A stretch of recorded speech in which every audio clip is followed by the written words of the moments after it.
Hey everybody, Stock Picks by Tim back again today, and I want to talk about some more key earnings coming up. Now, if you didn't watch my previous video, I went over Lucid reporting earnings on Monday, Workhorse or WKHS reporting earnings pre-market on Tuesday, and also Volta or VLTA reporting earnings on the Wednesday. Now, if you didn't watch that video, I'll leave you guys a card up above, or I'll leave it on the end screen for you. And in this video, I'm going to go over a couple more. Most of these I am invested in. A few of these, I'm just kind of watching. Now, first off, we've got Bio-Nanogenomics. And honestly, this one I am surprised that we broke that $2 level. I really didn't expect it, but we did quickly break that $2 level and we were quick to come back up. And looking at the candles, we did close bullish over the 21, 8, and 13-day EMA. So that's great. Now we are still expected to be a negative EPS, but we're expecting revenue of 5.5 million.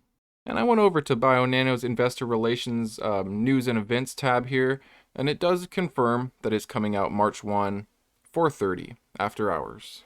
And I will likely be cutting up this earnings call and giving you guys the key points. So make sure you like and subscribe if you're interested in that. Now for you AMC apes, we've also got AMC reporting, and they are reporting on March 1. So that's going to be Tuesday. And this one's just been in a continued downtrend. We are still somewhat bearish on the chart, not able to hold over the 3 EMAs. But the MACD is rising, and the RSI is somewhat neutral. Now this is one that I bought into strength. I trimmed some of my position. I made the mistake of continuing to hold. I was hoping that we'd have a nice little pop, and I'm still holding. I'm going to wait potentially for the 30s and up. I personally don't expect that we're going to see over 60. I don't expect that we're going to break that high of 72. It's just a different time. There was a lot of money being printed. Everyone stay at home. Wall Street Bets got its momentum, and now, people are somewhat burnt from it. People are going to be more hesitant to get into something like this and just believe that, that 100K is possible. But that being said, I do expect to see some higher levels here on AMC. I really do. So make sure you stay tuned to their earnings because this will likely dictate which direction this stock's going to go. And next up, we've got VLN Semiconductor, and this is actually one that I did sell out completely. I am looking at it like a buy. I think this was our downside, this upper $5 level. Now, they are reporting earnings on the 2nd, so that's going to be on a Wednesday. And I'm going to be waiting for the earnings, see what news we get out of this one. This is a very slept on stock. I really don't expect it to make a huge move, even if they do slightly beat. So I think I'll have an opportunity to buy through earnings. But I do want to wait and listen to their earnings call, at least, see what their numbers are like, see if their revenue gains some traction. Now I did go over to VLN's Investor Relation tab, and it's confirmed here, the 2nd of March. So tune in to VLN's Semiconductor. Now next up is SOFI. I do have a small position in this. I'm looking to see how their earnings do, and if it goes good, you can definitely expect this to see the teens, no doubt. Now one thing to think about is futures are down because of the conflict with Ukraine and Russia.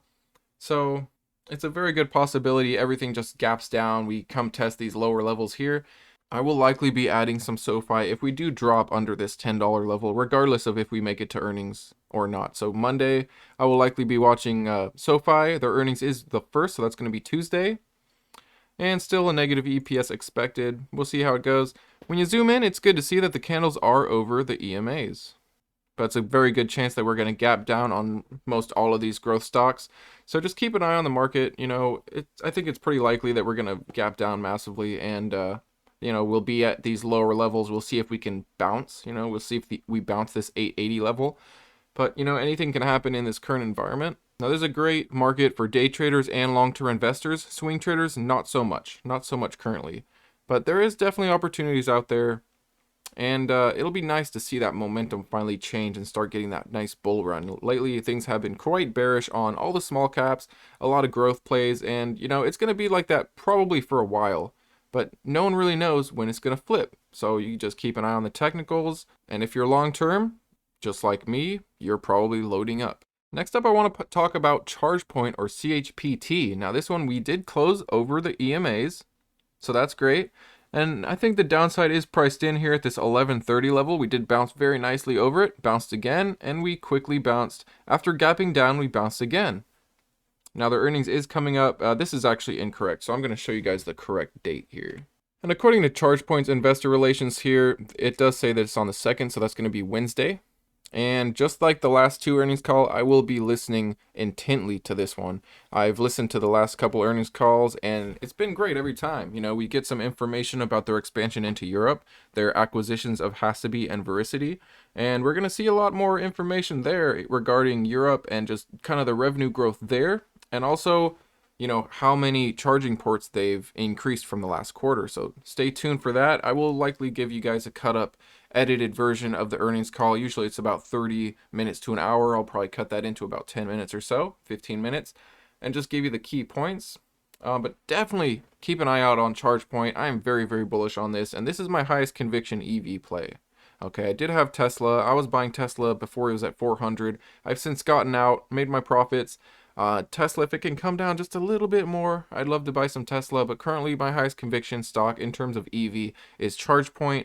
Volta is a close second. You know, Workhorse is also one of my EV plays, although a smaller percentage of my portfolio. But honestly, I wish I wouldn't have loaded up so much on ChargePoint because I feel like I'm overweighted on it, and at its current price, you know, I'd love to load up, but I just have too much of a weight in my portfolio. So, you know, sometimes you have to look at it like, how much conviction do you have? Are you willing to, you know, risk more of your capital for a stock that you have a lot of conviction in? And, you know, I'm already at that point with ChargePoint. I gotta say, I probably have close to, I want to say like 5 to 10% of my portfolio in ChargePoint, which is definitely very high risk, very high risk.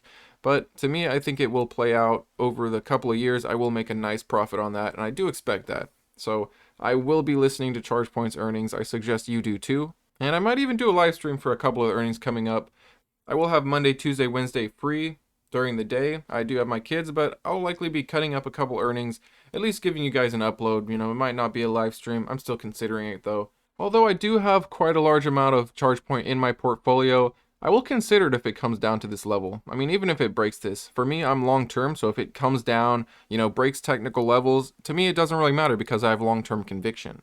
But if you're short term on this, you want to look for these levels. You could even, if you want to play this short term, you could potentially set a stop loss here, you know, and you know, anything could happen. If we break this level, we could come down to 8 or 9. So this could be a potential place to set a stop loss, even on some of your position potentially.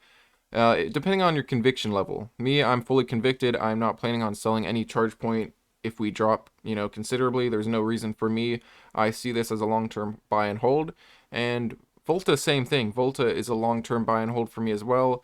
And you could even do something like have a little bit of ChargePoint, have a little bit of Volta. You know, there's a lot of other EV plays out there. There's also Blink. You know, we've got Plug Power, which is a hydrogen play.